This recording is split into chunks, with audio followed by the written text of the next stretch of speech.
Serbedora lang? Tapos may gana pang magbayad ng kanin para sa pulube? Sigaw ng manager habang pinagtatawanan si Amara ng mga customer. Ayan no, nakikikain na nga lang sa tira ng iba. Nagmamagaling pa. Hagik-hika ng mga tao. May isa pang kumutya. Kung gutom ka, sabihin mo, hindi yung gagamitin mong palabas ang kawang gawa. Nanginginig si Amara. Hawak ang basang uniforme pero matapang ang sagot. Mas gugustuhin ko pang mawala ng trabaho kesa mawala ng puso. Tumahimik ang paligid. Hanggang sa dumagundong ang tunog ng makina. Lahat ay napatingin. Isang convoy ng sasakyan. Bumaba ang 50 bodyguards. Bago ka pa lang sa channel neto, ibang kwento ni Ate Jane, istorya mo, ikwento ko. Huwag kalimutang pindutin ang notification bell at subscribe button.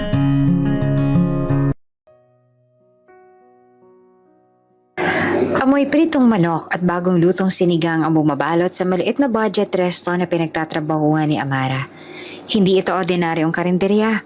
May aircon, may iilang sofa seat, at may nakapwestong guard sa may pinto para magmukhang sosyal. Kahit mura lang din naman ang menu. Amara, bilisan mo yung order sa table 3. Singhal ng cashier. Opo, ma'am. Mabilis niya namang sagot. Hawak ang tray na puno ng sabaw at kanin. Sanay na si Amara sa init ng kusina at reklamo ng customer. Pero ngayong hapon, may napansin siyang kakaiba.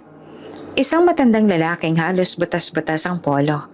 Nakaupo sa gilid malapit sa salamin ng resto. Hindi ito customer, halatang gutom pero walang pambili. Mahina nitong bulong habang hawak ang tiyan. Lord, kahit kanin lang. Napalunok si Amara. Bawal magbigay ng libre. Mahigpit na utos ng manager. Si Madam Lota na kilala sa pagiging masungit at kuripot. Pero hindi niya kayang palampasin ang kanyang nakikita. Mabilis niyang dinukot ang kulubot na 20 pesos mula sa bulsa ng apron. Iyon na lang ang natitira para sa pamasahin niya pa uwi. Lumapit siya sa cashier at mahinang sinabi, "Pabili po ng kanin." "Ha? Para saan? Wala namang order ah." Iritadong sagot ng cashier. "Para ho doon sa matanda." Sabay turo niya sa lalaking halos nanginginig na sa gutom. Kumuha siya ng plato at inilapag ito sa mesa ng matanda. Nanlaki ang mata nito. Halos mangilid ang luha. "Iha, para sa akin ba to?" Ngumiti si Amara. "Opo, kainin niyo na po habang mainit pa." Ngunit bago pa makapagsimula ang matanda, umalingaw-ngaw ang boses ni Madam Lota. Nakakarating lamang mula sa opisina sa loob. "Amara, ano yan?" Napatigil lahat ng kumakain. Tumayo ang manager. Nakahalukip-kip habang ang mga customer ay nagsisimula ng magbulungan. "Walang hiya ka. Gagamitin mo pang pagkain ng resto para sa isang pulube?" Agad na umiling si Amara. Ako po ang nagbayad, ma'am, hindi po yan libre." Pero hindi siya pinakinggan. Tawa ang sumunod mula sa ilang estudyanteng kumakain. "Ayan oh, kunwari pa raw nagbayad. Serbidora na nga lang tapos may gana pang magmagaling." Nanginginig si Amara pero hindi siya umatras. Tumingin siya sa matanda at doon siya nakahanap ng lakas. "Mas gugustuhin ko pong mawala ng trabaho kesa mawala ng puso." Matapang niyang sagot. Tahimik ang ilan pero patuloy na nagtatawanan ng iba. Hindi naman nag-atubili si Madam Lota. "Wala nang diskusyon. Tanggal ka na, Amara." Para siyang binagsakan ng mundo, nangingilid ang luha. Pero pinilit niyang tumayo ng diretsyo. Kinuha niya ang lumang sling bag sa ilalim ng counter. "Pasensya na po kung nagawa ko yon, ma'am. Pero hindi ko kayang tiisin ang taong nagugutom." Mahina niyang sabi. "Lumayas ka na. Guard, pakisamahan to palabas bago pa ako magalit ng husto." Nagkatinginan ng ilang customer.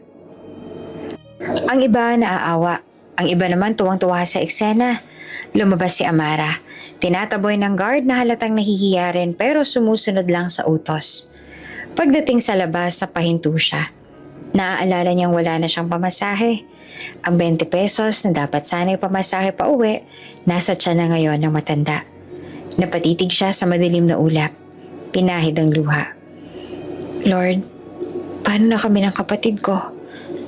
Sa loob hindi na siya pinansin, pero sa gilid ng resto, nakatanaw ang matandang tinulungan niya. May kakaibang ningning sa mga mata. Para bang may lihim itong alam na hindi pa niya natutuklasan. At doon nagsimula ang kwentong babago sa buhay ni Amara.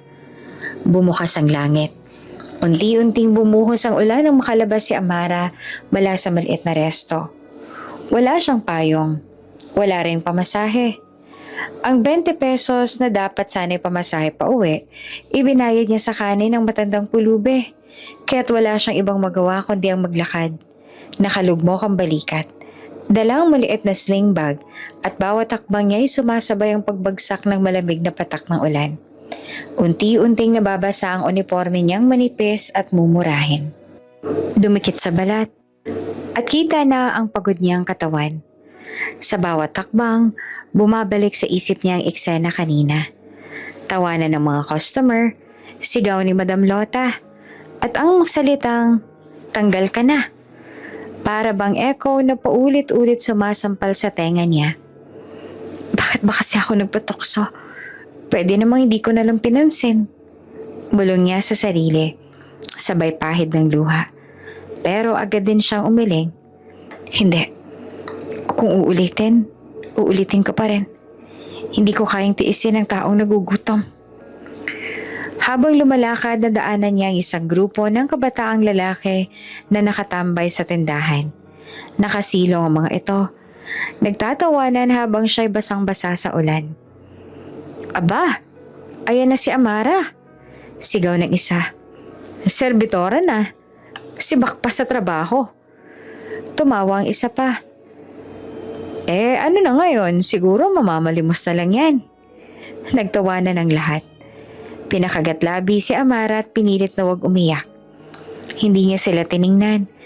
Nagpatuloy lang siya sa paglalakad. Mas mabilis, mas mariin ang bawat hakbang.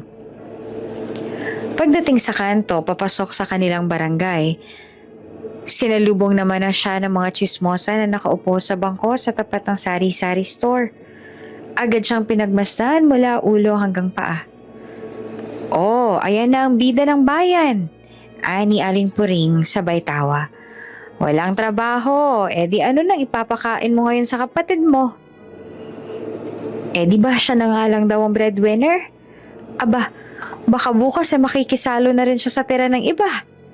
Dagdag pa ng isa.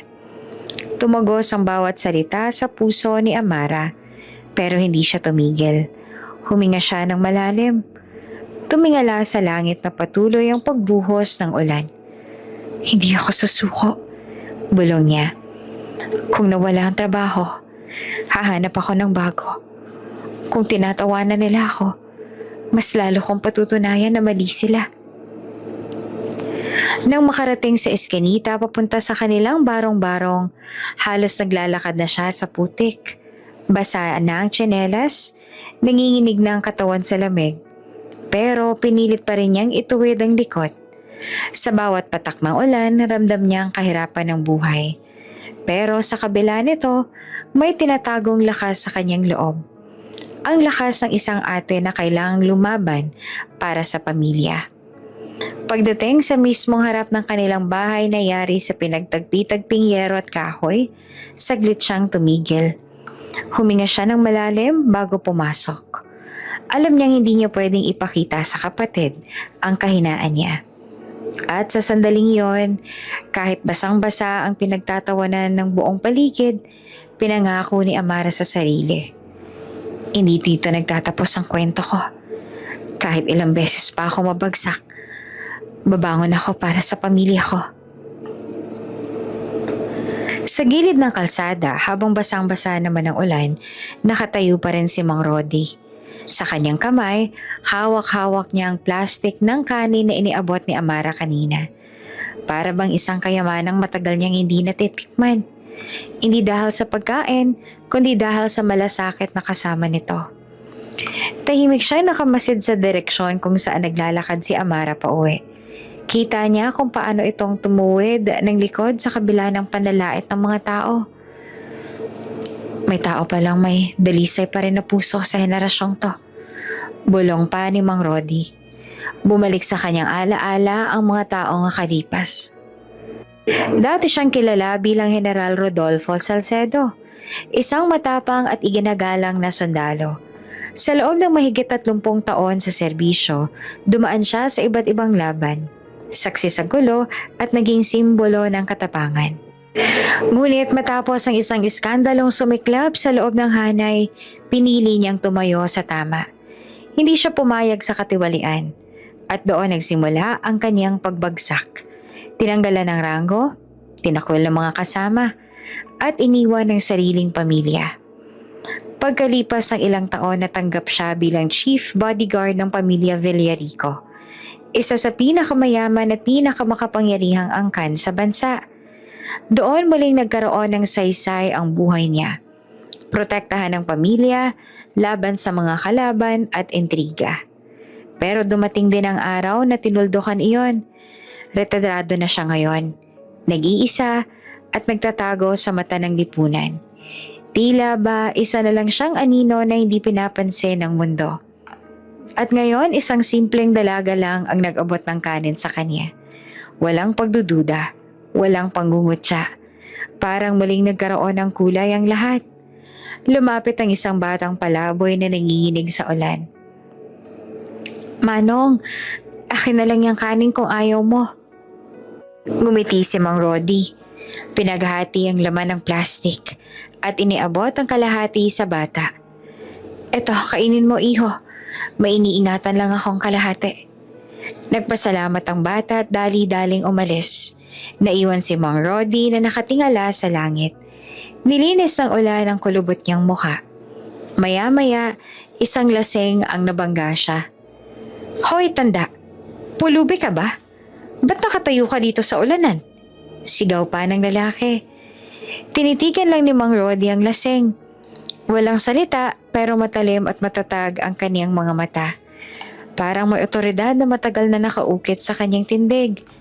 Napaatras ang lalaki. Nagmura na lang at tuluyang umalis. Tahimik namang bumalik si Mang Rodi sa pagkakatayo. Nakatingin pa rin si Eskinita kung saan pumasok si Amara. Huminga siya ng malalim sabay bulong sa sarili. Dalaga, hindi mo alam. Pero minsan lang ako makakita ng kabutihang tulad ng sayo. At kung kinakailangan, hindi ako magdadalawang isip na ipagtanggol ang mga taong kagaya mo. Marahang naglakad palayo si Mang Rodi. Dala ang lumang payong at ang plastik ng kanin ay maingat pa rin nasa kanyang kamay. Basang-basa si Amara na makarating sa makipot na eskinita kung saan nakatirik ang kanilang barong-barong. Ang daan ay halos putikan at bawat takbang ay sumasadsad ang tsinelas niyang luma. Ang mga kapitbahay nakasilong sa mga bubong at may halong pagtataka at pangungutya ang tingin sa kanya. Si Amara mukhang umuwing talunan. Bulong ng isa. Nako, nasibak na yan sa trabaho. Paano na ngayon ang pamilya niya? Dagdag pa ng isa. Hindi na siya lumingon. Diretso siyang pumasok sa kanilang maliit na tahanan na gawa sa pinagtagpi-tagping yero, kahoy at karton. Bumungad-angad ang amoy na gamot at lumang tela. Sa loob nakahiga sa banig ang kanyang kapatid na si Rika. 16 na taong gulang, payat at maputla. Nang makita si Amara, bahagya itong ngumiti kahit halatang nahihirapan. Ate, ang tagal mo, umuulan pa. Basa ka na Lumapit agad si Amara. Iniabot ang maliit na tuwalya at pinunasan ng sarili. Kahit pagod at gutom, pinilit niyang ngumiti. Ayos lang to, Rika. Mas mabuti na ako mabasa kaysa ikaw magkasakit lalo. Umupo siya sa tabi ng kapatid at hinawakan ng kamay nito. Ramdam niya ang init ng lagnat na hindi pa rin bumababa. Uminom ka na ba ng gamot? Tanong niya. Kanina pa po. Pero ate, wala na tayong bigas, diba? Mahinang boses ni Rika. Napayuko naman si Amara. Kahit anong lakas ang ipakita niya, ramdam pa rin ng kapatid ang bigat ng kanilang sitwasyon. Wala na siyang trabahong uuwian bukas. Wala ring sahod na darating. Binuksan niya ang lumang kahon sa gilid ng banig. Doon nakalagay na titirang barya at resibo ng gamot. 3 pisa na lang ang laman. Napahawak siya sa dibdib. Kinagat ang labi para hindi tuluyang maiyak. Pasensya ka na ha, Rika. Bulong niya. Kahit anong kayod ko, parang kulang pa rin eh. Pero hindi kita pababayaan. Kahit anong mangyari, hahanap ako ng paraan. Tahimik na dumaloy ang luha ni Amara habang pinagmamasdan ng kapatid na nakapikit. Parang huminto ang oras. Sa labas, patuloy ang pagpatak ng ulan. Sumasabay sa bigat ng kanyang dibdib. Lumapit siya sa maliit na altar sa gilid ng dingding.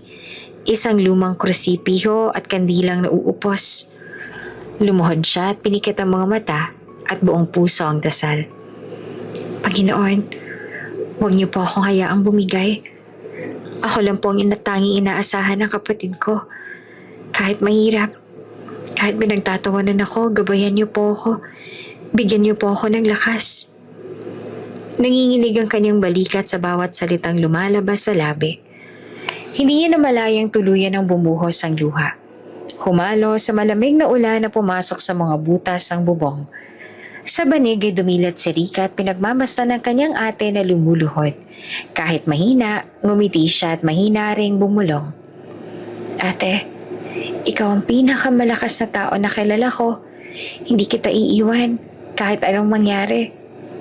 Narinig naman niyon ni Amara. Mabilis siyang pinunasan ng luha at tumayo. Ngumiti siya pabalik. Rika, magiging maayos din ang lahat.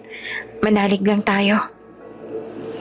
At sa gabing yon, habang ang ulan ay bumabalot sa kanilang tahanan, nagpatuloy si Amara sa pangarap na isang araw may liwanag na darating. Hindi niya alam kung paano, pero naniniwala siyang may rason kung bakit siya lumalaban. Kinabukasan, maagang nagising si Amara dahil sa ingay ng cellphone na hiniram lang niya sa kapitbahay. Lumapit si Rika, dala ang maliit na radyo. Ate, mahina nitong sabi. Ikaw yatang pinag-uusapan sa social media. Nanlaki ang mata ni Amara. Ha? Ako? Paano naman nangyari yun? Pinakita ng kapitbahay na si Nena ang cellphone nito. Sa screen nakaplay ang isang video. Malabo pero malinaw na makikita si Amara. Basa ang uniforme. Nanginginig habang iniaabot ang plato ng kanin sa matanda. Kasunod ang sigaw ni Madam Lota, tawanan ng mga customer. Nako, serbidora lang, nagpapakahiro pa, sigaw sa video. Ngunit malinaw ring narinig ang sagot ni Amara. Mas gugustuhin ko pong mawala ng trabaho kaysa mawala ng puso. Napahawak si Amara sa bibig. Hindi niya inakalang may nakakuha ng eksena. Paano po ito napunta sa internet? Tanong niya. May estudyante yung nag-upload kagabi. Aba, nakailang libong shares na oh. Sagot ni Nena sabay pakita ng comment section. Habang binabasa ni Amara ang mga komento, halo-halo ang nararamdaman niya. Arte, serbidora lang naman, nagpapapansin lang yan. Nako, dapat talagang tanggalin siya, malas yan sa negosyo. Wow, bihira nang may malasakit ngayon. Sana dumami pang kagaya niya. Saludo ako kay Ate Amara. Kahit mahirap, tumulong pa rin. Habang lumilipas ang oras, mas lalo pang lumalawak ang usapan. May mga vlogger na nag-repost ng video. May nag-meme at may ilang news page na nagsimulang magtanong kung sino nga raw ba si Amara. Naghalong hiya at takot sa kanya. Nakaupo siya sa gilid ng banig, hawak ang lumang cellphone. Rika, baka mas lalo lang tayong pagtawanan. Baka isipin ng mga tao ginagawa ko lang yun para sumikat. Hinawakan ni Rika ang kamay ng ate. Ate, hindi. Hindi lahat ganyan ang tingin. Kita mo, may mga nagtatanggol din sa'yo. Hindi mo kasalanan kung may mabigat na puso ka para sa kapwa. Tahimik si Amara. Totoo, maraming pumupuri, pero hindi rin biro ang mga panalait. Wala pa siyang lakas ng loob para humarap sa mundo. Ang alam lang niya, ginawa niya iyon dahil hindi niya kayang tiisin ng matanda. Samantala, sa kanto ng barangay, may ilang kabataan na nagtatawanan habang pinapanood ang video sa cellphone. Uy, si Amara viral na. Ang galing magpaka-martyr. Nako, bukas siguro artista na yan. Pero extra lang sa comedy. Ngunit may isang matandang ginang na nakikinig. Tahimik na napapailing. Hindi biro ang ginawa ng batang yon. Sa panahon ngayon, konti na lang may pusong ganyan. Sa kabilang bahagi naman ng bayan, pinapanood din ni Mang Rodi ang video mula sa isang maliit na computer shop. Halos mabasag ang puso niya nang makita kung paanong pinagtawanan si Amara. Pero nang marinig niya ang linya nito, napangiti siya. Hindi nga ako nagkamali, bulong niya. Ang batang ito, may tapang at malasakit. At hindi ko hahayaang hamakin siya ng mga taong walang puso. Tahimik siyang lumabas ng shop, dala ang bagong determinasyon. Habang tumatagal, dumami ang mga post tungkol kay Amara. May gumawa pa nga ng hashtag na #servidorang may puso. May nag-alok ng libreng pagkain para sa kanya at may mga nagtanong kung bakit siya tinanggal sa trabaho. Sa isang maliit na mundo ng barong-barong at kahirapan, hindi alam ni Amara na unti-unti na siyang nakikilala sa mas malaking entablado. Isang maliit na kilos lang ang pinagmulan, pero nagbukas ito ng pintuan patungo sa mas malalaking pangyayari sa buhay niya. Habang nakahiga si Lika at nakikinig ng radyo, marahang nagsabi ito. Ate, baka ito na ang simula. Baka may magandang mangyari dahil dito. Ngumiti si Amara, pero may halong kaba. Hindi ko alam, Rika. Basta ang alam ko lang. Ginawa ko yan dahil iyon ang tama. At sa unang pagkakataon matapos ang matinding kahihiyan, bahagyang gumaan ang loob niya. Pero hindi niya alam, ang viral video na ito ang magiging tulay para tuluyang mabago ang takbo ng kaniyang buhay.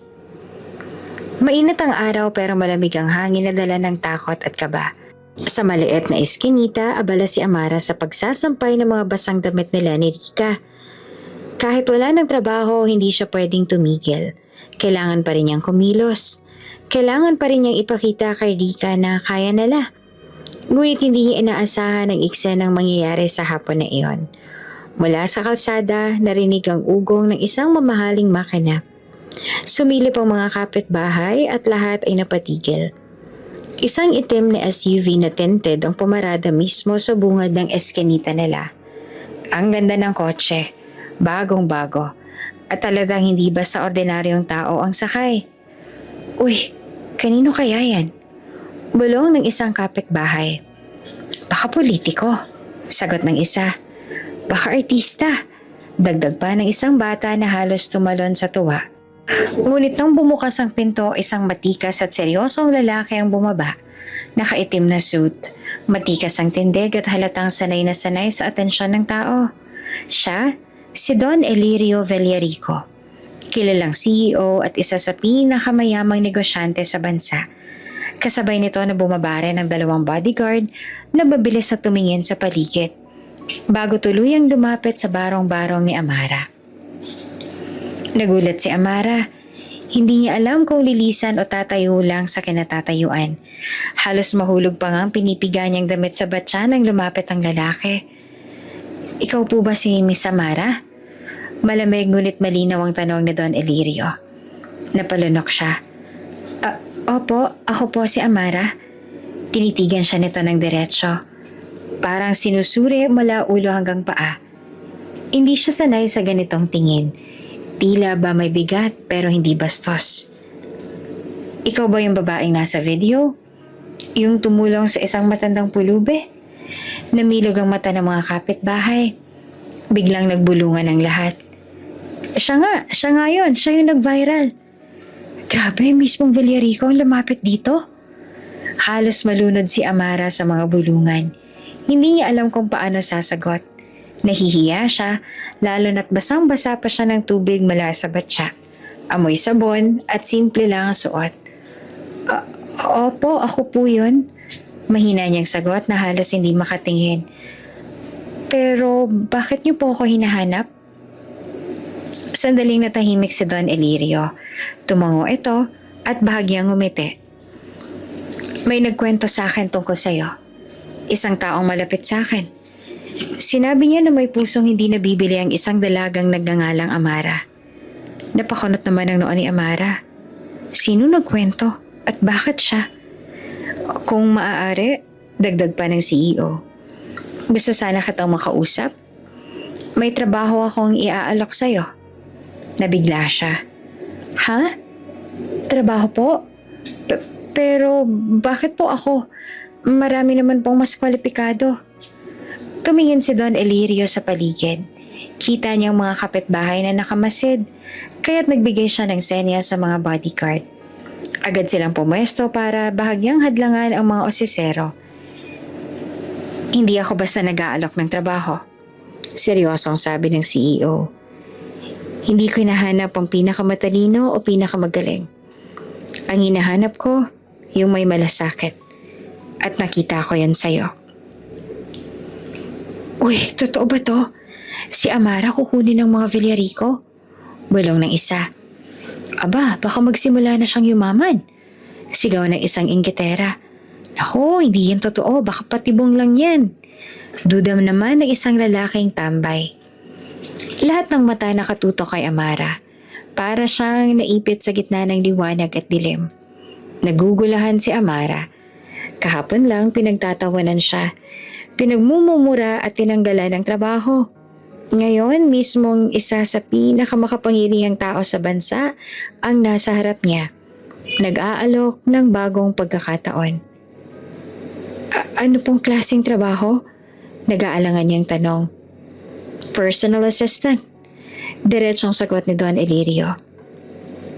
Sa loob ng mansyon ng pamilya Villarico. Natahimik si Amara. Personal assistant po? Sa mansyon? Parang imposible. Paano siya? Isa nga lang siyang serbedora na tinanggal sa maliit na resto. Magiging bahagi siya ng isang pamilyang hindi niya kayang abutin kahit sa panaginip. Tumingin siya kay Rika na nakasilip naman mula sa bintana na maliit. Nakita niya ang kapatid na nakangiti kahit nangihina. Doon siya kinabahan at napaisip. Panginoon, bulong niya sa isip. Ito na po ba ang sagot sa dasal ko? Tahimik ang paligid nang muling magsalita si Don Elirio Villarico sa harap ng barong-barong ni na Amara. Kung papayag ka, maaari kang magsimula agad bukas. Hindi ko hihintayin ang sagot mo ng matagal. Nanlaki ang mata ni Amara. Pero, Don Elirio, bakit po ako? Hindi naman ako marunong sa ganoong klaseng trabaho. Serbidore lang po ako. Bahagya namang ngumiti ang CEO. Sinabi ko na nga, hindi ko hinahanap ang karangyaan sa isang tao. Ang nakita ko sa iyo ay malasakit. Iyon ang mas mahalaga kaysa sa diploma. Lumapit naman si Rika mula sa loob ng bahay. Mahina pero nakangiti. Ate, tanggapin mo na. Baka ito nang sagot sa mga dasal natin. Ngunit hindi mapigilan ni Amara ang kaba. Baka naman patibong lang to, baka paglaruan lang ako.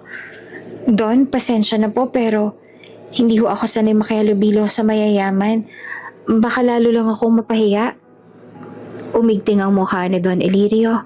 Seryosong tumingin kay Amara. Kung hindi mo kakayanin, hindi sana ako nagpunta dito. Alam kong kaya mo. At hindi naman lahat ng tao sa paligid ko ay marunong magmahal ng kapwa. Kaya kailangan ko ng tulad mo. Sandaling natahimik si Amara. Naalala niya ang nakaratay na kapatid. Ang 3 pisong natitira sa kahon. At ang gutom na hindi nila alam kung paanong susolusyonan bukas. Huminga siya ng malalim. Kung iyon po ang paraan, tatanggapin ko. Kinabukasan, maagang dumating ang SUV na sumundo sa kanya. Suot niya ang pinakamaganda niyang blouse na kupas na at palaging ginagamit sa mga okasyon.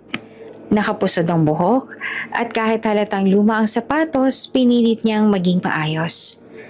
Pagdating nila sa Villarico Mansion, halos manginig siya sa nakita. Malawak ang bakuran, marble ang hagdan, at puno ng mga chandeliers ang loob. Para siyang napadpad sa ibang mundo. Miss Amara, dito ka magsisimula bilang personal assistant. Sabi ng isa sa mga tauhan habang inaasikaso siya. Ngunit hindi pa man siya nakakaapak ng maayos, ramdam na agad niya ang malamig na titig ng ibang staff. Iyan ba yung bago? Naku, mukhang probinsyana. Bulong ng isang maid. Naku, baka isipin niya na special siya dahil personal assistant daw. Tingnan nga natin kung tatagal. Narinig yun lahat ni Amara. Pinilit niyang hindi magpakita na nasasaktan siya. Huminga siya ng malalim at inalala ang sinabi ni Rika.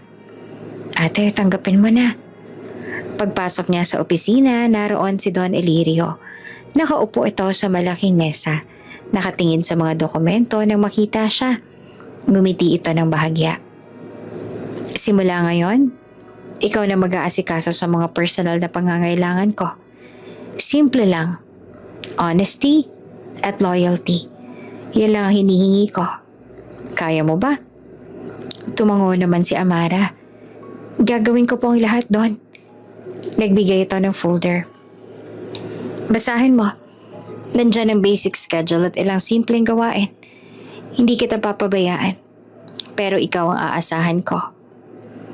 Habang binubuklat ni Amara ang laman ng folder, hindi pa rin mawala ang kaba. Hindi ito kasindali ng pagsisilbi ng pagkain sa resto.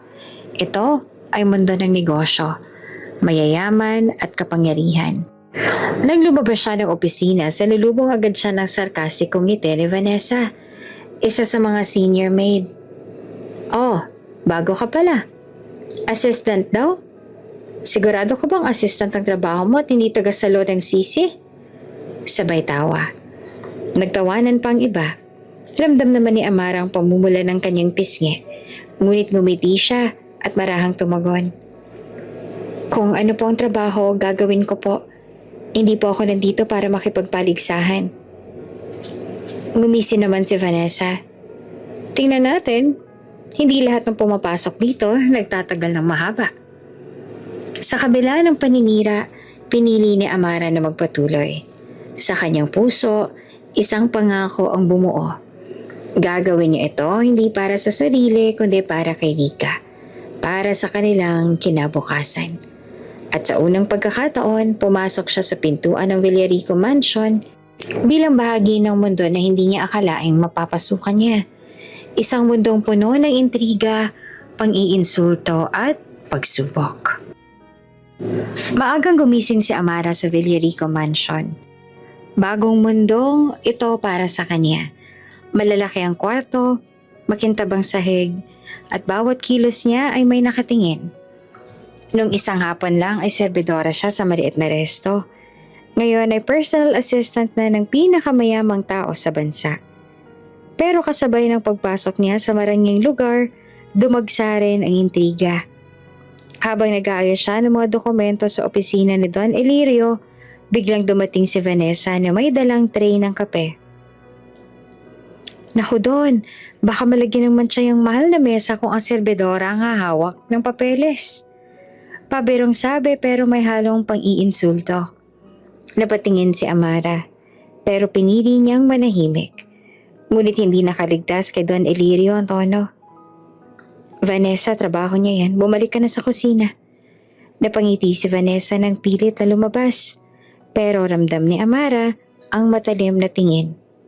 Makalipas ang ilang oras, inutusan si Amara na dalhin ang mga gamit ni Don Elirio sa bakuran kung saan may ensayo ang ilang bodyguards. Kinakabahan siya dahil hindi sanay na makihalubilo sa mga naka-uniform at seryosong tao. Habang naglalakad, biglang may pamilyar na boses siyang narinig.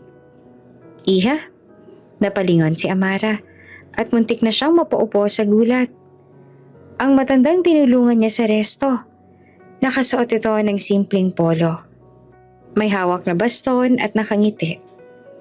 Manong, kayo po? Gulat niyang tanong. Ano hong ginagawa niyo dito? Ngumiti ang matanda. Dito na ako nakatira, matagal na. Ako si Rodolfo Salcedo. Dati akong head bodyguard ng pamilya Villarico. Halos hindi naman makapaniwala si Amara. Ang akala niyang pulubi lang, pero ngayon ay nasa loob ito ng mansyon. Kinakausap ang ibang tauhan ng may respeto. Lumapit ang ilang staff at agad na nagsimulang magbulungan. Siya pala yung matanda sa viral video. Aba, pulubi raw sa labas pero siya pala si Mang Rodolfo. Hindi nagtagal dumating si Don Elirio. Nakita niya si Mang Rodolfo at ngumiti. Rodolfo, butit bumaba ka na. Matagal na kitang gustong ipakilala sa bago kong assistant. Nagkatinginan sina Amara at Mang Rodolfo. Pareho silang ngumiti. Don, sabi ni Mang Rodolfo, ito ang dalaga na tinutukoy ko sa'yo. Siya ang babaeng nag-abot sa akin ng kanin kahit walang-wala siya. Tahimik ang lahat. Lalong nanlaki ang mata ng mga tauhan. Si Vanessa nakatayo sa gilid. Halatang hindi makapaniwala. Tumikim si Mang Rodolfo. Tumingin sa lahat ng staff na nakapaligid. Alam niyo ba kung anong meron sa dalagang to? Hindi kayamanan, hindi diploma, hindi koneksyon. Meron siyang puso. Isang bagay na hindi nabibili. Sa panahon ngayon, mas mahalaga yon kesa sa galing o yaman. Tumahimik ang paligid. Kahit si Don Elirio, seryosong nakikinig. Tila nakadama ng bigat ng salita ni Mang Rodolfo. Kung may magtatanong kung bakit siyang pinili ni Don Elirio, ito ang sagot ko. Dagdag pa ng matanda. Dahil sa gitna ng kahirapan, pinili niyang tumulong. Hindi para sumikat kundi dahil iyon ang tama. Napatungo si Amara kahit pinipigilan ng luha. Hindi niya akalaing ipagtatanggol siya ng matandang tinulungan niya noon. Sa unang linggo pa lang ni Amara sa Villarico Mansion, ramdam niya na ang lamig ng pagtanggap mula sa ibang tauhan. Pinipilit niyang gawin ng tama ang bawat trabaho. Mula sa pag-aayos ng schedule ni Don Elirio, pag-abot ng mga dokumento, hanggang sa simpleng pagdala ng kape. Ngunit kahit anong sipag at pagngiti niya, laging may matang nakamasid parang naghihintay na magkamali siya. Isang gabi sa pantry habang kumakain ng mga maid, biglang nagsalita si Vanessa. Nakataas ang kilay habang nakatingin kay Amara. Ang bilis naman nakaakyat ng isang serbidora. Aba, assistant agad ng Don? Hindi kaya ginagamit lang niya ang drama niya para magpakasanto sa harap ng lahat? Nagtinginan ng iba. May ilang natawa, may ilang natahimik. Paano kung nagpapanggap lang pala siya? Baka kukunin lang ang tiwala ng Don tapos siya kanya pagkakaperahan. Dagdag pa ni Vanessa. Mahina pero sinadya para marinig ng lahat. Nag-init ang pisngi ni Amara pero pinili niyang huwag pumatol. Tumayo siya at inilagay ang pinggan sa lababo. Ngunit bago siya makaalis, may maid na nagsabi. Amara, totoo ba yon? May plano ka ba talaga? Hindi na siya sumagot. Dumiretso siya sa silid. Dala ang mabigat na dibdib. Kinabukasan, ramdam niya na ang malamig na tingin ng ibang tauhan. May umiwas kapag dadaan siya. May bulungan sa likod niya. Iyan yung sinasabi ni Vanessa. Aba, mukhang totoo nga. Nagbabait-baitan pero may plano pala. Hanggang sa makarating ang bulong-bulungan kay Don Elirio. Tinawag siya nito sa opisina. Amara, malamig na sabi ng Don. May mga naririnig akong hindi maganda. May mga nagsasabing hindi totoo ang pakay mo rito. Nanlaki ang mga mata ni Amara. Don, hindi po totoo yan. Wala po akong ibang pakay kundi makatulong at makapagtrabaho po ng maayos. Hindi ko po alam kung bakit nila sinasabi yon. Tahimik lamang si Don Elirio. Pinagmamasdan siya. Hindi ako basta-bastang naniniwala sa sabi-sabi. Pero gusto kong marinig mula sa iyo mismo. Maaari mo ba akong pangakuan ang katapatan? Huminga ng malalim si Amara at nanginginig ang tinig. Don, ikaw po ang lumapit sa akin para pagsilbihan kayo. Hindi ko kailanman ipagpapalit ang prinsipyo ko. Nandito ako, hindi dahil sa pera, kundi dahil ito lang ang paraan para mabuhay kami ng kapatid ko. Kung kailangan kong patunayan araw-araw ang katapatan ko, gagawin ko. Tahimik ang silid. Ramdam ni Amara ang pintig ng puso niya, parang sasabog. Ngunit nang makita niya ang bahagyang pag-angat ng sulok ng labi ni Don Elirio, nagkaroon siya ng kaunting pag-asa. Maganda ang sagot mo, ani ng Don. Pero tandaan mo, hindi lahat ng nasa paligid mo ay kakampi. Kung gusto mong manatili, kailangang mas matatag ka pa. Tumango siya na halos maluha. Opo, Don. Samantala, nakikinig pala sa gilid ng pasilyo si Vanessa. Nakalusot pa. Bulong niya. Hindi ako papayag na siyang makinabang dito. Gagawa ko ng paraan para bumagsak siya. At sa mga sumunod na araw, mas lalo pang nagkaroon ng matinding pagsubok si Amara. Ang bawat kilos niya ay tila may matang nag-aabang. At bawat salita ay may chismis na handang ipihit laban sa kanya. Ngunit sa puso niya, may buo ng paninindigan. Hindi ako susuko. Kahit ilang Vanessa pang humarang, hindi ako tatalikod sa laban. At sa gabing yon, bago siya matulog, mahigpit niyang hinawakan ng maliit na rosaryo sa kanyang bulsa. Ang dasal niya, simple lang. Panginoon, bigyan niyo po ako ng tibay. Huwag niyo pong hayaan na masira ako ng kasinungalingan. Iba-iba ang naging reaksyon. Ang iba ay tahimik na tumango, halatang naliwanagan. Pero ang ilan, gaya ni Vanessa, ay lalo pang kinuyom ang kamao. Hindi ibig sabihin yan, espesyal na siya. Bulong ni Vanessa sa isa pang kasambahay. Makikita rin natin kung hanggang saan ang kayang gawin ng serbidorang yan. Pagbalik sa loob ng mansyon, lumapit si Don Elirio kay Amara. Ngayon, alam ko na kung bakit tama ang desisyon ko. Huwag kang matakot, Amara. Nandito ka para sa mas malaking dahilan. Hindi man niya lubos maintindihan, nararamdaman ni Amara ang init ng tiwala ng dalawang tao. Si Don Elirio at Mang Rodolfo. At sa unang pagkakataon, kahit puno ng intriga ang paligid, nakaramdam siya ng kaunting ginhawa. Sa kanyang puso, marahang pumasok ang pag-asa. Baka nga may lugar siya sa mundong ito. Tahimik ang gabi sa Villarico Mansion. Maliwanag ang mga chandelier at sa labas ay tanging huni ng kuliglig ang maririnig.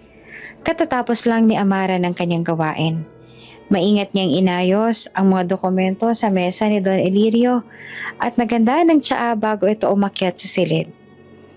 Habang naglalakad siya sa pasilyo, hindi niya mapigilang kabahan. Ilang araw nang ramdam niya ang malamig na tingin ng ibang tauhan, lalo na si Vanessa. Pero sa halip na isipin yon, inalala niya ang kapatid na si Rica. Kailangan ko magtagal dito para sa kanya. Bandang 10:00 ng gabi, biglang narinig ni Amara ang sigawan mula sa labas. Mabilis siyang sumilip sa bintana. May 3 itim na van na huminto sa harap ng mansyon. Bumaba ang ilang armadong lalaki, nakasuot ng bonnet at mabilis na pumasok sa gate. May mga nanluloob! Sigaw ng isa sa mga guard at nagkagulo agad. Napatakbo si Amara pababa ng hagdan. Sa sala, nakita niyang hinaharang ng 2 bodyguard ang mga armadong lalaki. Pero kitang-kita niya ang isa sa mga ito ay may hawak na barel at nakatutok kay Don Elirio, na bumaba naman mula sa opisina upang tingnan ang gulo. Walang gagalaw! Sigaw ng lalaking armado. Sumama ka sa amin, Don Elirio, kung ayaw mong may madamay. Nanginginig si Amara. Hindi niya alam kung saan siya kukuha ng lakas. Pero nang makita niyang papalapit ang isa sa mga lalaki, tinutukan mismo si Don Elirio ay bigla siyang kumilos. Don! Sigaw niya sabay takbo mula sa gilid.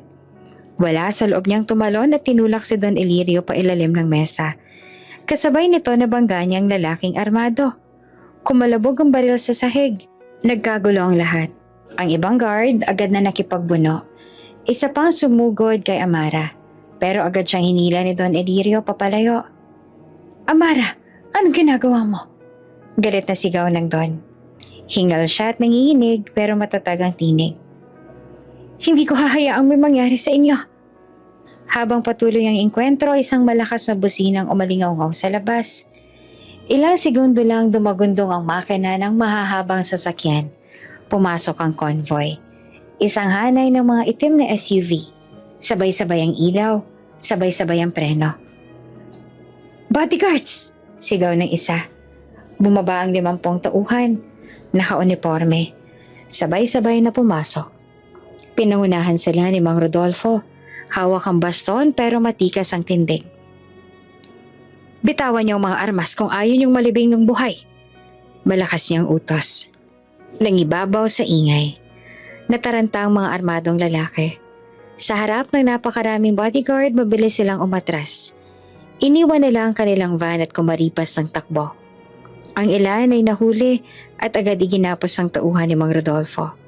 Matapos ang kaguluhan, mabilis na lumapit si Don Elirio kay Amara.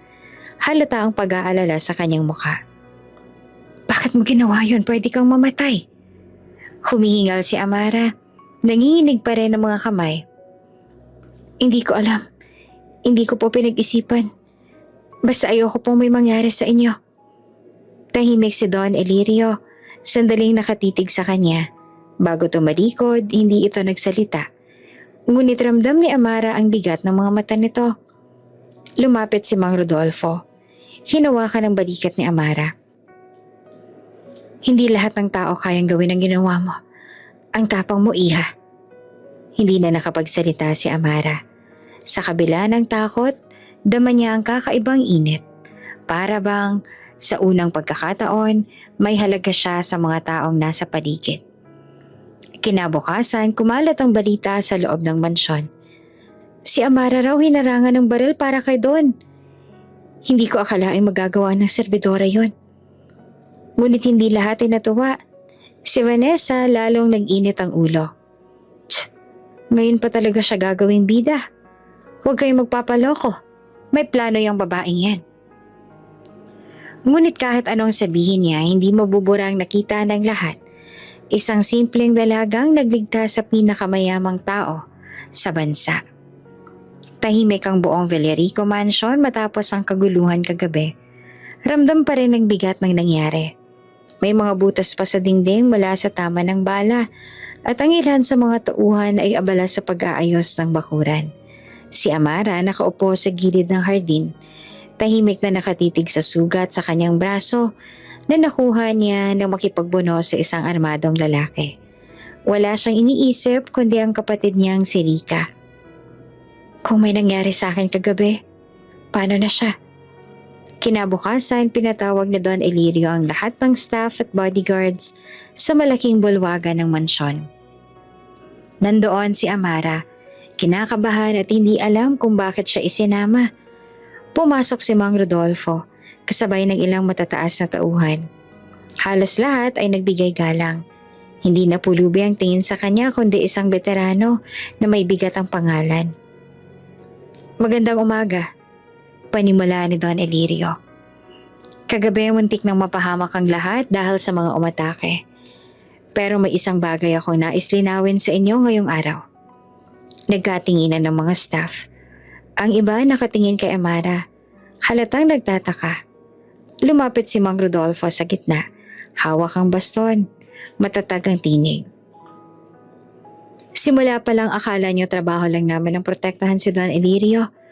Pero kagabi, nagbigay ako ng direktang utos.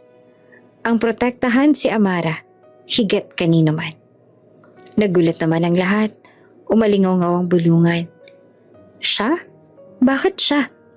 Hindi ba't serbidora lang siya dati? Nanlaki mga mata ni Amara. Mang Roddy, bakit po ako? Ako lang naman ang tumulong sa inyo nung nasa labas pa kayo ah. Hindi naman po ako espesyal. Ngumiti ang matanda. Iha, noong unang makita kita alam kong iba ka na. Hindi dahil sa posisyon kundi dahil sa puso. Kahit walang-wala ka pinili mong magbigay. At kagabi napatunayan mo. Handa mong isugal ang buhay mo para sa iba. Hindi lahat ay kayang gawin niyon. Tumayo ang isa sa mga bodyguard at halatang nagtataka. Pero Sir Rodolfo, bakit siya? Marami namang iba na masanay. Mas matagal pa sa serbisyo. Ano namang meron sa kanya? Diretsong sumagot si Mang Rodolfo. Kung ang kayamanan ng batayan ng dangal, matagal nang wasak ang bansang ito. Ang kailangan ay mga taong may malasakit at tapang. At nakita ko yon kay Amara. Tahimik ang lahat, kahit si Don Ilirio nakaupo lang at pinagmamasdan si Amara na tila ba sinusuri pa rin. Nanginginig ang kamay ni Amara habang nakikinig. Hindi niya alam kung matutuwa ba siya o mas lalo lang siyang mapapahamak. Alam niyang kapag napansin siya ng mga kaaway ng Villarico, siya rin ang magiging target. Ngunit sa kabila ng takot, naglakas loob siyang magsalita. Hindi ko po alam kung bakit niyo ako pinapahalagahan ng ganito. Isa lang po akong ordinaryong babae na gustong mabuhay, kasama ang kapatid ko. Pero kung may isang bagay na kaya kong ipangako, hindi ko po ipagpapalit ang prinsipyo ko. Kung kaya kong tumulong, tutulong ako. Kahit saan man ako nandalhin. Tumahimik ang bulwagan. Ang lahat ng mata nakatingin sa kanya. May ilan na tila nagsimulang magbago ang tingin. Mula sa pang-uuyam, unti-unting napalitan ng respeto. Tumayo si Don Ilirio. Kung ganon, malinaw na. Simula ngayon, hindi lang ako ang protektado, pati si Amara. Lahat ng tauhan ay dapat tiyakin ang kanyang kaligtasan. Kung sino man ang lalabag, mananagot sa akin. Muling nagbulungan ang lahat, ngunit walang nangahas na tumutol. Ang utos ng Don ay batas. Habang naglalakad pa uwi si Amara sa kanyang silid, sinalubong siya ni Vanessa. Mapait ang ngiti nito. Wow! Ikaw na ngayon ang pinoprotektahan ng lahat? Assistant na? Protektado pa? Aba, baka bukas ikaw na rin ang may-ari ng mansyon na to. Napahinto si Amara. Huminga ng malalim. Vanessa, hindi ko naman hiningi lahat ng to. Pero kung yan ang gusto mong isipin, nasa sayo na yon. Basta hindi ako nandito para magnakaw ng pwesto. Nandito ako dahil gusto kong mabuhay ng marangal. Tinalikuran niya si Vanessa at nagpatuloy. Sa kanyang dibdib, ramdam pa rin niya ang kaba. Pero kasabay nito, may bagong tibay ng loob. Hindi niya alam kung ano naghihintay sa kanya, pero malinaw ang isang bagay. Hindi na ordinaryo ang tingin sa kanya ng mga tao sa loob ng Villarico Mansion. At iyon mismo ang simula ng mas malaking bagyo na darating. Tahimik ang gabi sa Villarico Mansion. Sa loob ng lumang opisina na madalas tambayan ni Mang Rodolfo, nakaupo si Amara. Hawak ang maliit na tsaa na ibinigay ng matanda. Kanina pa siyang kinakabahan. Tinawag siya ni Mang Rudy at sinabing kailangan na raw nilang mag-usap ng masinsinan. Amara, panimula ng matanda na mabigat ang tinig. Oras na para malaman mo ang katotohanan. Napatingin siya at halatang naguguluhan. Ano pong ibig niyo sabihin, Manong? Humugot ng malalim na buntong hininga si Mang Rudy bago nagsalita. Noong una kitang makita sa labas ng resto, may kutob na agad ako. At nang makapasok ka sa mansyon na to, lalo lang nagpatibay ang hinala ko. Hindi aksidente na nandito ka, Iha. Isa kang Villarico. Halos mabitawan ni Amara ang tasa. Ano po? Villarico? Paano naman po nangyari yon? Tumayo si Mang Rodi. Dahan-dahan kinuha ang isang lumang kahon mula sa cabinet. Binuksan niya ito at inilabas ang ilang lumang larawan. Ipinakita niya kay Amara ang litrato ng isang babaeng nakangiti na may hawak sa kanya. Ito ang iyong ina, sabi ni Mang Rodi. Siyang nakababatang kapatid ni Don Ilirio. Ngunit dahil sa mga intriga at pagtutol ng pamilya, pinili niyang lumayo at mamuhay ng tahimik. Nanlaki ang mga mata ni Amara. Halos hindi siya makapaniwala. Siyang nanay ko? Tumango si Mang Rodi. Oo. Hindi niya nagustuhan ng buhay na puno ng kapangyarihan at intriga. Mas pinili niya ang payak na pamumuhay. Ngunit hindi nagtagal, kinuha siya ng sakit. At wala noon tinago ka para hindi ka magulo ng mga taong galit sa kanya. Halos hindi naman makahinga si Amara. Para siyang binuhusan ng malamig na tubig. Lahat ng tanong biglang bumalik sa kanya. Kung totoo nga yan, bakit ngayon niyo lang sinabi? Bakit hinayaan niyo ako magdusa kasamang kapatid ko? Bakit hinayaan niyo ako pagtawanan at ipahiya? Nanginginig ang boses niya. Lumapit si Mang Rodi. Pinatong ang kamay sa balikat niya. Amara, hindi madali ang lahat. Kung noon pa lumabas ang totoo, baka mapahama ka lang. Maraming kaaway ang pamilya Villarico. Mga taong handang pumatay para lang sa yaman at kapangyarihan. Pero ngayong lumablabas na ang pangalan mo sa publiko, hindi na pwedeng itago pa. Biglang bumukas ang pinto. Pumasok si Don Elirio, hawak ang isang baso ng alak. Nakikinig sa huling sinabi ni Mang Rodi. Tahimik itong lumapit. Titig na titig kay Amara. Tama si Rodolfo. Aniya. Hindi mo na kayang itago ang dugo mo. Anak ka ng kapatid ko. Pamangkin kita. Amara. Nabigla si Amara. Hindi siya makatingin ng diretso kay Don Elirio. Kung ganon, mulat sa Paul. Alam yun na. Umiling naman si Don Elirio. Hindi agad. Nalaman ko lang na magsalita na si Rodolfo. At nang makita akong larawan ng iyong ina. Hindi ako sigurado noong una pero ngayong narito ka, hindi na ako nagdududa. Tumulo ang luha ni Amara. Kung ganyan pala, bakit kailangan kong danasin lahat ng to? Bakit hinayaan niyong maghirap kami ni Rika? Habang kayo nandito, may mansyon, may kayamanan. Hindi naman agad nakasagot si Don Elirio. Halata ang bigat sa kanyang mukha. Hindi ko alam kung paano ko haharapin ang pagkukulang na yon. Ang alam ko lang, ngayong nandito ka na. Gagawin ko ang lahat para itama ang nakaraan. Ngunit umiling si Amara. Umiiyak. Hindi madaling tanggapin. Hindi ko alam kung kaya ko maniwala agad. Tahimik si Mang Rodi. Pinabayaan ng dalawa. Sa kanyang puso, alam niyang mahaba pa ang laban. Pero para sa kanya, mas mabuti nang masaktan si Amara ngayon sa katotohanan kaysa habang buhay na mabuhay sa kasinungalingan. Matapos ang mahabang katahimikan, tumayo si Amara. Kung totoo lahat ng to, salamat sa sinabi ninyo.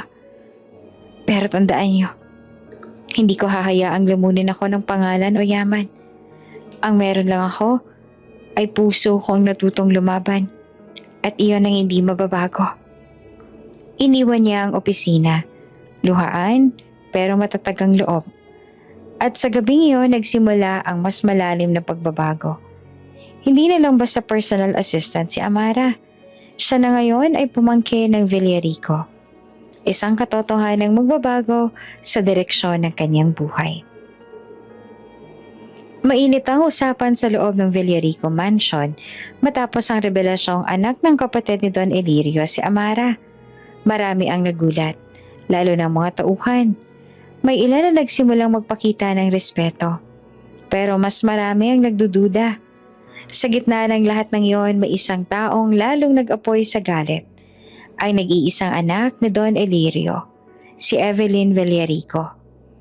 Ating gabi nang bumalik si Evelyn mula sa abroad. Suot ang designer clothes, nakasalamin at may kasamang ilang kaibigan. Sa unang hakbang pa lang niya sa mansyon, ramdam na ang tensyon.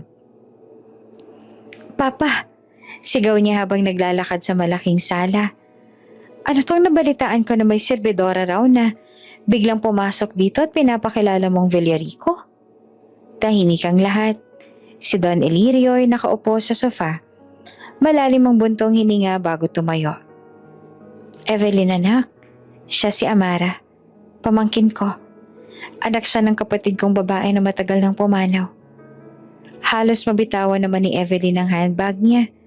Mabilis siyang lumapit kay Amara na nakatayo naman sa gilid. Hindi siya makatingin. Pamangkin? Matalim ang boses ni Evelyn. Papa, huwag niyo nga ako niloloko. Hindi Villarico ang babaeng to. Serbidora lang siya. Nakita ko ang video niya. Ginagawang katatawanan sa internet. At ngayon papasok dito sa pamilya natin? Nagumpisa na ang bulungan ng mga tauhan. Halatang ayaw ni Evelyn tanggapin si Amara. Lumapit si Evelyn. Halos nakadikit ang mukha kay Amara. Makinig ka. Hindi mo ako madadala sa drama mong mahirap ka. Tapos biglang magmamagaling. Walang kwenta ang mga katulad mo. Hindi ka bagay sa Villarico. Nanginginig si Amara, pero pinilit niyang manatiling kalmado. Huminga siya ng malalim bago sumagot.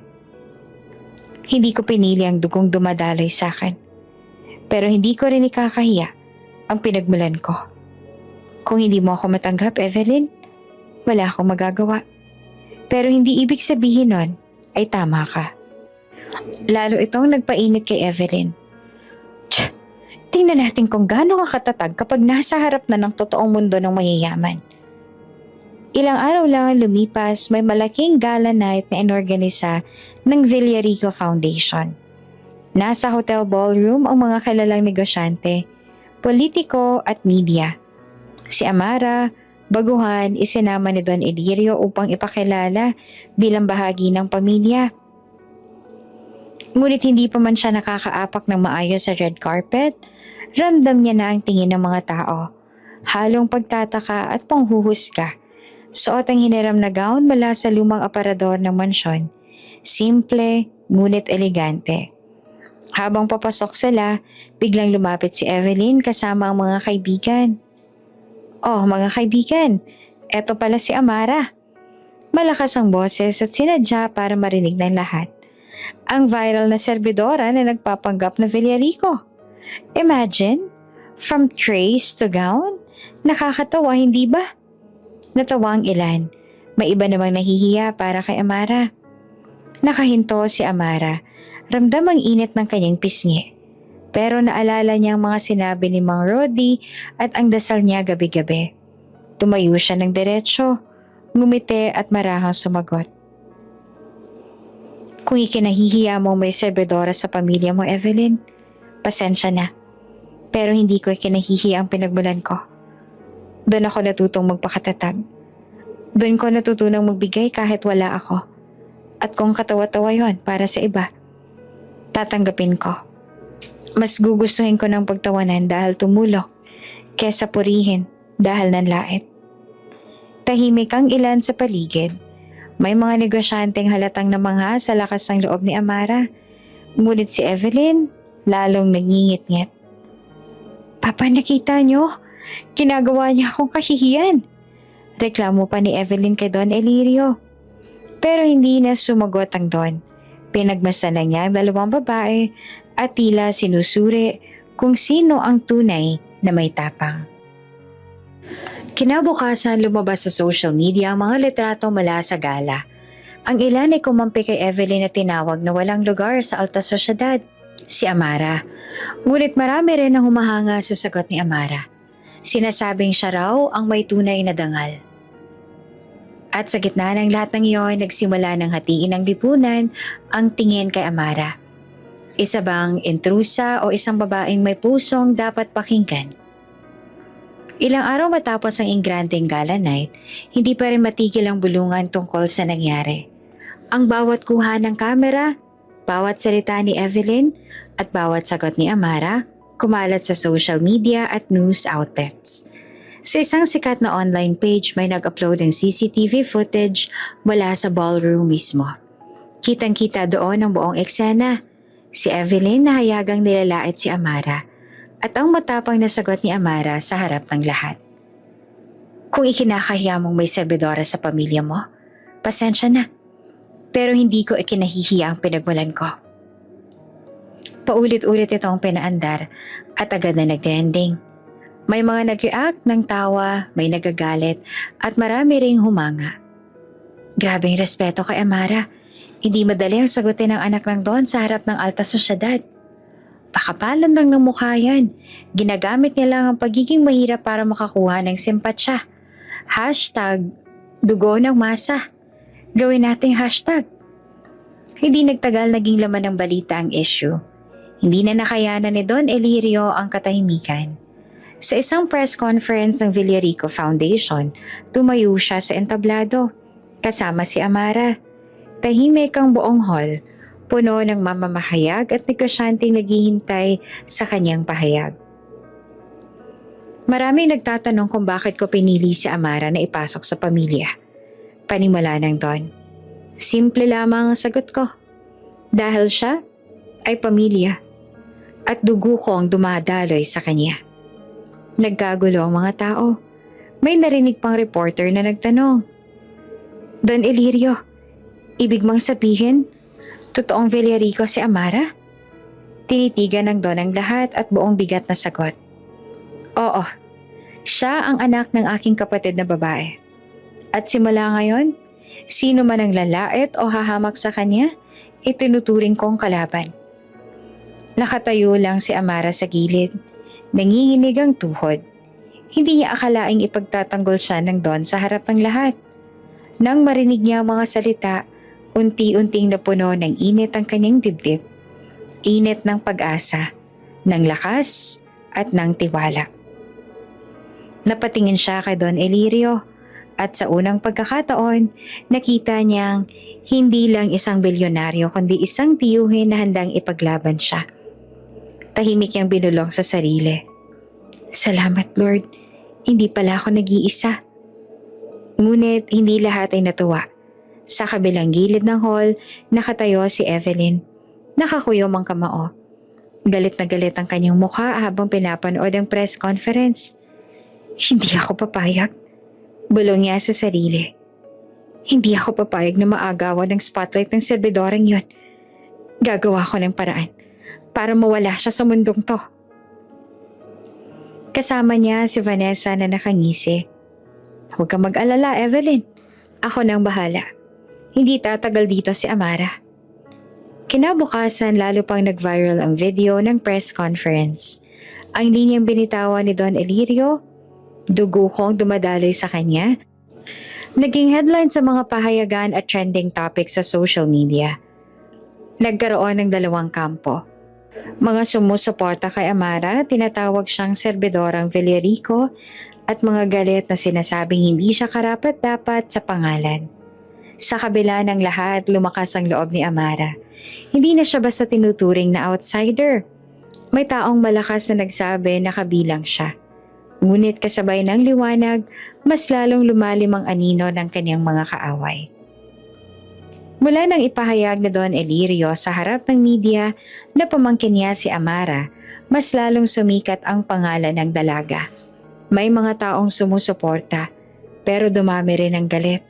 Lalo na ang mga dating kaaway ng Villarico na naghahanap ng pagkakataong makaganti. Isang hapon, pauwi na sana si Amara galing sa foundation event kung saan siya ipinakilala bilang bagong mukha ng mga programang Pangkawang Gawa. Mag-isa siyang nakasakay sa kotse kasama lang ang driver ng mansyon. Sa isang madilim na kanto, biglang sumulpot ang isang van at hinarangan ng kanilang daraanan. Bago pa makapreno, bumaba ang 4 na lalaki nakabonet, armado ng baril. Baba! Sigaw ng isa.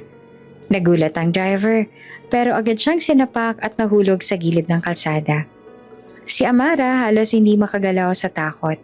Pilit na hinila palabas ng sasakyan. Bitawan niyo ako! Ano bang kailangan niyo sa akin? Sigaw niya na nagpupumiglas. Isang Villarico lang naman ang kailangan namin. At ikaw yon. Malamig na sagot ng lalaki. Mabilis siyang sinakay sa van. Sa loob ay nakapiring at nakatali ang kanyang mga kamay. Ramdam niya ang matinding kaba. Hindi alam kung saan siya dadalhin. Pagkaraan ng halos 1 oras, tumigil ang van. Narinig niya ang malalakas na yabag at amoy ng langis at kalawang. Nang tanggalin ang piring, nasa loob na siya ng isang abandonadong warehouse. Nakatali siya sa upuan. Kaharap ang 3 lalaki. Isa sa kanila ang halatang leader. May peklat sa pisngi at matalimang tingin. Alam mo ba kung bakit ka nandito? Bulong nito. Umiling si Amara, nanginginig. Wala akong ginawang masama. Ngumisi ang lalaki. Wala kang kasalanan, pero dahil Villarico ka, sapat na yon para iparanas namin sa'yo ang sakit na dinanas namin dahil sa pamilya mo. Pinagbantaan siya. Binanggit na kung hindi magbabayad si Don Elirio ng malaking halaga, hindi siya makakabalik ng buhay. Habang mag-isa sa sulok ng warehouse, pinikit niya ang mga mata. Tahimik na pumatak ang luha. Panginoon, kung ito man po ang huling gabi ko, sana bigyan niyo ako ng lakas. Pero kung may dahilan pa kung bakit ako narito, tulungan niyo ako makabalik kay Rika. Kahit nanginginig, pilit niyang pinalakas ang loob. Sa isip niya, hindi siya pwedeng bumigay. Habang abala ang mga lalaki sa pakikipag-usap sa telepono, isang malakas na ugong ng makina ang umalingaw-ngaw mula sa labas. Sunod-sunod na headlights ang tumutok sa warehouse. Ano? Gulat ng leader. Biglang dumagsa ang convoy ng mga itim na SUV. Sabay-sabay ang pagbukas ng pinto. 50 bodyguards, armado at nakaposisyon. Pinangunahan sila ni Mang Rodolfo. Matikas pa rin kahit may hawak lang na baston. Bitawan niyo ang dalaga. Malakas niyang sigaw. Nangingibabaw sa lahat. Nagkagulo. Pumutok ang ilang barel. Pero mabilis na remospende ang mga bodyguard. Pinasok nila ang warehouse na parang eksena sa pelikula. Coordinated, mabilis at matatag. Isa-isa nilang nadisarmahan ng mga sindikato. Ang leader pilit na tinutulak si Amara at ginawang panangga. Lumapit pa at babariling ko to, sigaw niya. Ngunit kalmado si Mang Rodolfo. Lumapit siya ng dahan-dahan, matalimang titig. Kung mahalaga pang buhay mo, ibaba mo ang baril. Hindi ka mananalo sa 50 armadong tauhan ko. Nanginginig ang kamay ng leader. Sa huli, ibinagsak nito ang baril at bumagsak iyon sa sahig. Agad naman siyang inaresto ng mga bodyguard. Mabilis na lalapitan ni Mang Rodolfo si Amara. Tinanggal ang pagkakatali. Iha, ligtas ka na. Halos maluha naman si Amara at niyakap ang matanda. Akala ko katapusan ko na. Maraming salamat, Manong Rodi. Lumapit din si Don Elirio na dumating kasama ng convoy. Tinitigan niya si Amara at halatang nabahala. Kung may nangyari man sa'yo, hindi ko mapapatawad ang sarili ko. Hindi na nakasagot si Amara. Pero ramdam niya ang bigat ng mga mata ng kanyang tiyuhin. Mata ng isang taong handang gawin ang lahat para maprotektahan siya. Kinabukasan naging headline sa balita ang rescue operation. Villarico Heiress sinubukang dukutin. Malawak ang naging reaksyon. Mas marami ang nakilala kay Amara. Mas dumami rin ang kaaway. Ngunit para sa kanya, sapat na ang buhay siya at muli makakapiling si Rika. At sa gitna ng lahat, alam niyang mas lalo siyang magiging target. Pero kasabay niyon, mas laro rin siyang nagkaroon ng lakas ng loob. Puno ng ingay ang emergency ward nang dumating ang convoy matapos mailigtas si Amara mula sa sindikato. Naka-wheelchair siya. May mga galos sa braso at pisngi, habang hawak pa rin ang kamay ni Mang Rodolfo na hindi siya iniwan sa buong operasyon. Siguraduhin niyong walang masamang mangyayari sa kanya. Mariing utos si Don Elirio sa mga doktor. Gawin ninyo ang lahat. Napasulyap si Amara sa kanyang tiyuhin. Noong 1 linggo lang, iniwasan pa niyang tanggapin ang koneksyon sa pamilyang Villarico. Pero ngayong nakita niya kung paano ito nag-aalala, parang unti-unti na siyang natitinag. Ilang oras pang lumipas, lumabas ang head doctor. May hawak itong folder at seryosong nakatingin kay Don Elirio at Mang Rodolfo. Don, lumabas na po ang lahat ng tests. DNA at medical history. Walang duda. Si Amara nga ay anak ng kapatid ninyo. Siya ang lehitimong tagapagmana.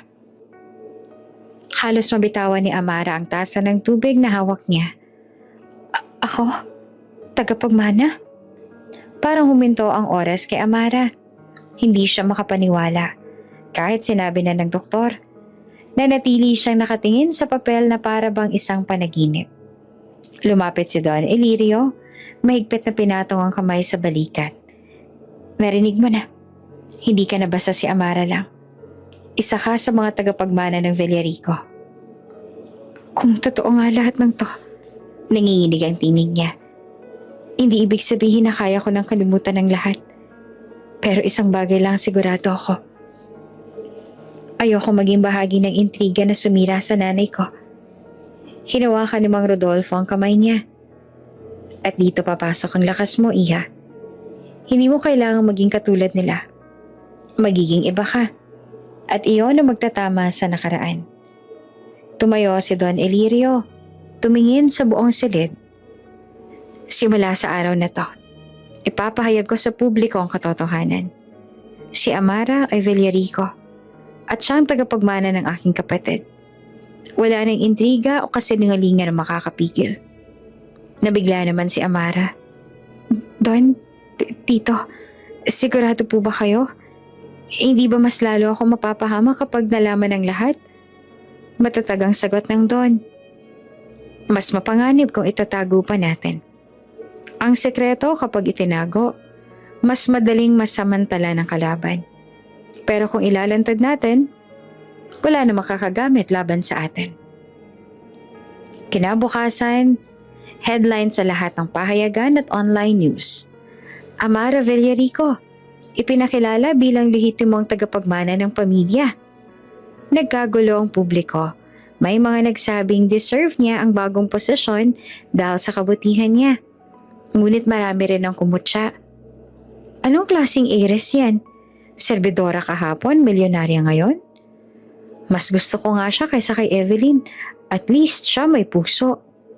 Sigurado akong gimmick lang yan ng Villarico para malinis ang pangalan nila. Sa kabila ng lahat, nanindigan si Amara. Kahit takot, alam niyang hindi na siya makakabalik sa dati niyang mundo. Sa ospital pa lang nilapitan siya ng ilang media. Gusto siyang kunan ng litrato. Gusto siyang tanungin. Pero pinigilan ni Mang Rodolfo at ng mga bodyguard. Hindi mo na ngayon. Mariin niyang utos. Hindi pa siya handang sumabak sa intriga ng mundo. Bigyan muna siya ng oras. Tahimik si Amara.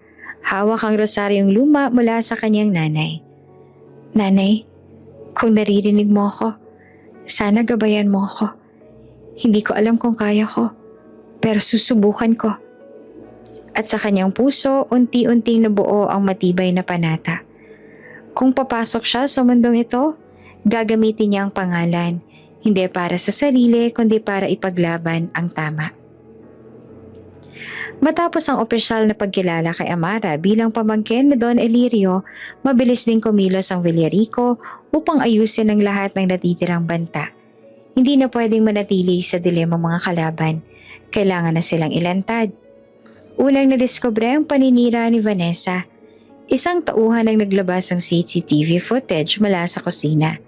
Malinaw na nakuhanan kung paano siya naglagay ng mga peking dokumento sa lamesa ni Amara para palabasing may tinatago ito. Pagharap sa pulis siya, pinilit ni Vanessa na ipagtanggol ang sarili. Hindi ako. Hindi ko yung ginawa. Iyak niya. Ngunit nang ipakita ang video at mga testimonya ng kapwa staff, wala na siyang nagawa. Sinibak siya sa trabaho. Kinasuhan ng falsification at harassment. Paglabas niya ng mansyon, tinuboy pa siya ng ilang kapitbahay. Tingnan mo yan. Akala mo ko sino. Naiinggit lang pala. Sigaw ng isa. Lumingon si Amara. Pero imbes na magdiwang, mahinang sabi lang niya. Sana matuto ka, Vanessa. Hindi kailanman magiging sagot ang paninira. Sumunod na bumulusok kay si Evelyn, ang anak na pinakamamahal ni Don Elirio. Unti-unting nalantad sa mga mata ng lipunan. Lumabas sa media ang mga resibo at record ng kanyang magarbong gastos, gamit ang pondo ng Villarico Foundation. Ninakawan mong foundation para lang sa luho mo? Mariing tanong ni Don Elirio sa harap ng grupo ng board. Halos mapaiyak naman si Evelyn. Papa, hindi yun ang iniisip ninyo. Pinilit lang ako ng mga kaibigan ko. Ngunit huli na ang lahat. Sa harap ng media at mga board members, inalis siya sa posisyon. Ang mga dati niyang kaibigan, unti-unting naglaho. Wala na tayong mapapala sa kanya. Bulong ng isa. Para kay Evelyn, mas masakit ang pagkakahiwalay kesa sa pagkawala ng pera. Naiwan siyang mag-isa. Bitbit ang kahihiyan na siya mismo ang may gawa. Hindi rin nakaligtas ang mga sindikatong dumukot kay Amara. Sa tulong ng mga bodyguards at koneksyon ni Mang Rodolfo, nadakip ang kanilang leader at mga kasamahan. Sa korte, malinaw ang ebidensya. Video ng pagdukot, testimonya ng driver, at mismong salaysay ni Amara. Pinatawan sila ng matinding kaso, kidnapping at illegal possession of firearms. Hindi kayo makakalusot, mariing sabi ng hukom. Ang batas ay para sa lahat. Kasabay ng pagbagsak ng mga kaaway, unti-unting nagbago ang tingin ng publiko kay Amara. Ang dating serbidorang nilalait, ngayon ay kinikilala bilang babaeng may lakas ng loob at malasakit. Sa barangay kung saan siya lumaki, nag-umpukan ng mga dati niyang kapitbahay. Naalala niyo nung pinagtatawanan siya dahil sa kanin? Sabi ng isa. Oo nga, pero tingnan mo ngayon. Hindi siya nagbago. Mabait pa rin. May lumapit pa sa kanya sa isang charity event. Ate Amara, salamat po. Dahil sa inyo naniwala akong hindi hadlang pagiging mahirap para makatulong. Napaluha si Amara. Mahigpit na niyakap ang batang nag-abot ng bulaklak. Sa kabila ng pagkapanalo, hindi siya nagpapakampante. Alam niyang mas marami pang pagsubok ang haharapin. Ngunit ngayon, mas malinaw na ang kanyang paninindigan. Hindi para sa yaman, kundi para sa kapwa. Sa isang panayam, diretsahan siyang tinanong ng reporter, Amara, anong pakaramdam na mula sa pagiging serbidora? Ngayon ay kinikilalang Villarico. Ngumiti siya. Simple at totoo ang sagot. Ang Villarico ay apelido lang. Pero ang pagiging makatao, iyon ang tunay na kayamanan na dapat ipagmalaki. At mula roon, lalo siyang minahal at ginawaran ng respeto ng mga taong dati tumutuligsa sa kanya. Makalipas ang ilang buwan, nagbago ang takbo ng buhay ni Amara. Hindi na siya ang serbidorang pinagtatawanan at sinisibak sa trabaho, kundi ang bagong kinikilalang mukha ng Villarico Foundation. Sa isang malaking event ng foundation, nakatayo siya sa entablado. Suot ang simpleng gown. Naroon ang mga negosyante at media. Ngunit hindi ang yaman ang pinagmulan ng palakpakan, kundi ang kanyang mga salita. Hindi ko po makakalimutan ang pinagmulan ko, sabi ni Amara. Ako ay serbidora noon. At sa pagiging serbidora, natutunan kong hindi kahihiyan ng maglingkod, kundi karangalan. Sa gilid ng entablado, pinalakpakan siya ni Rika. Nakangiti habang nakaupo sa bagong wheelchair na donasyon ng foundation. Halos lumuha naman si Amara nang makita ang tuwa sa kapatid. Ilang linggo matapos ang event, bumalik si Amara sa lugar kung saan nagsimula ang lahat. Ang maliit na karinderya na minsang nagtanggal sa kanya, ngunit ngayon may bagong karatula na nakasabit. Kusina ni Amara, kanin para sa lahat. Hindi ito simpleng resto. Ito ay community kitchen, libre para sa mga batang lansangan tuwing tanghali. Mura para sa mga estudyante at abot kaya para sa lahat. Si Rika ang katuwang niya, naka-apron at masayang nag-abot ng pagkain sa mga bata. Ate, tingnan mo, ang dami nilang pumila. Hindi ako makapaniwalang kaya natin gawin to. Napangiti naman si Amara, hinuplos ang buhok ng kapatid. Rika, lahat ng ito ay para sa atin. Ikaw ang rason kung bakit ako lumaban, kung bakit ako nagtiyaga. Ngayon, hindi lang tayong nagbubusok, pati na rin sila. Dumating si Don Elirio at Mang Rodolfo sa pagbubukas. Nakita nilang punong-puno ang kainan ng tao. Mga batang busog, matatandang nagpapasalamat, at kapitbahay na proud kay Amara. Lumapit si Don Elirio, hawak ang balikat ng pamangkin. Amara, ipinagmamalaki kita. Hindi lamang bilang Villarico, kundi bilang taong hindi nakalimot kung saan ang galing.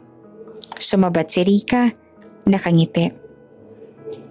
At ako po, tito, ipinagmamalaki kong ate si Amara dahil kahit gaano kahirap ang pinagdaanan namin, hindi niya ako iniwan. Nagkatitigan ng dalawa. Sa mga mata ni Amara, nandoon ang pangako. Hindi siya magiging ganid sa yaman. Ang lahat na natanggap niya, ibabalik niya sa kapwa. Lalo na para kay Rika. Habang papalubog ang araw, lumabas si Amara sa harap ng resto. Hawak niya ang isang mangkok ng kanin. Nakatingin sa mga taong masayang kumakain. Sa tabi niya hawak ang kamay ni Rika. Dito nagsimula ang lahat. Mahinang sabi niya. Ngumiti si Rika tumango.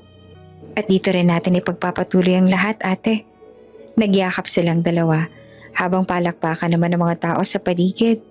At sa gabing yon, tuluyang nagbago ang kahulugan ng salitang serbidora. Hindi na insulto, kundi isang titulo ng pagmamahal at malasakit. Mula sa pagiging serbidora ng isang resto, naging serbidora ng bayan si Amara. Kasama si Rika, ang inspirasyon at dahilan ng lahat. Bago ka pa lang sa channel neto, ibang kwento ni Ate Jane, istorya mo, ikwento ko. Huwag kalimutang pindutin ang notification bell at subscribe button.